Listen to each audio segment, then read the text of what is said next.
Pemirsa, cuaca ekstrim yang melanda Thailand dan Filipina ini, di mana suhu panas di beberapa daerah, terutama di Sumatera dan Kalimantan juga ikut meningkat.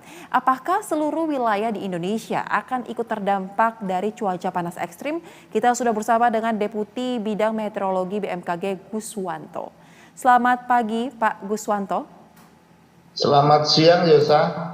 Baik, selamat siang Pak Guswanto, salam sehat. Pak, wilayah mana saja yang saat ini dari pantauan BMKG yang berpotensi untuk terjadi cuaca panas ekstrim, Pak?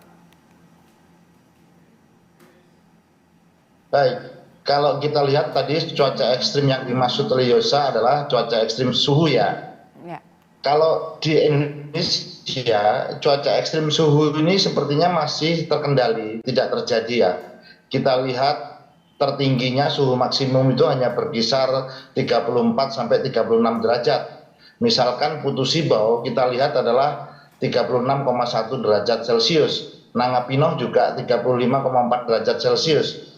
Jadi masih ada batas-batas di mana ini belum bisa disebut sebagai gelombang panas atau heat wave. Kira-kira itu ya, Sa.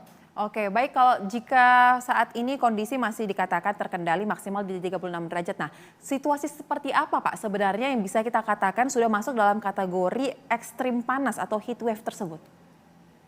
Baik, suatu wilayah dikatakan sudah bisa dilanda gelombang panas itu adalah yang pertama kita melihat bahwa heat wave itu di dalam teorinya itu didefinisikan sebagai suatu kenaikan suhu di mana ini tidak biasa, anomali, dan suhunya itu 5 derajat di atas suhu rata-rata maksimum. 5 derajat di atas rata-rata maksimum. Dan kemudian suhu ini itu lebih berada di dasar itu lebih dari 5 hari. Nah, kalau kita lihat Indonesia tadi kan baru 36 ya rata-rata kalau kita lihat. Paling tidak suhunya harus bisa mencapai 41 atau 42. Baru Indonesia dikatakan dilanda heat wave. Dan ini sangat berbeda sekali dengan yang terjadi di Thailand. Kira-kira itu. Baik, jika berbeda dengan apa yang terjadi di Thailand dan juga di Filipina, Pak. Di Filipina sampai ribuan sekolah harus ditutup sementara. Nah, kita kan masih ada di satu lingkup yang sama nih, Pak, di ASEAN ya, di Asia Tenggara.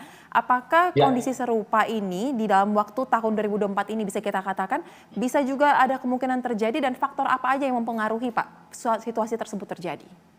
Baik, saya jelaskan sekali lagi ya, Yusa. Untuk di Thailand memang secara historis, secara data statistik, beberapa tahun belakangan memang sering terjadi suhu panas atau heat wave, gelombang panas ya. Sedangkan di Filipina itu tidak. Filipina itu baru tahun ini, itu 38 ya. Kemudian kalau kita melihat apa yang menjadi ya, kita lihat karakteristik daripada fenomena itu sendiri. Nah, Indonesia dan Filipina itu karakteristik sama wilayahnya, yaitu wilayah kepulauan. Inilah yang membuat beda dengan di Thailand. Kalau di Thailand rata-rata dia inland atau sebagian besar adalah wilayah daratan. Nah, di mana suhu gelombang panas ini muncul itu terbentuk karena adanya pusat tekanan tinggi di atmosfer yang berlama-lama di sana. Artinya dalam waktu hitungan 1-2 hari atau sampai bahkan mingguan di atas itu. Ini menyebabkan ada namanya proses adiabatik, dan proses adiabatik inilah yang dan juga dikontrol oleh satu aliran arus udara yang dinamakan jet stream. Sehingga yang membedakan Thailand dengan Filipina. Filipina belum bisa dikatakan itu sebagai heat wave. Kalau Thailand sudah secara data statistik. Ini yang perlu dipahami. Baik, berarti yang terjadi heat wave itu hanya di Thailand ya Pak. Situasi sementara untuk di Indonesia masih aman terkendali di kisaran 60 derajat rata-rata suhu yang ada di Indonesia.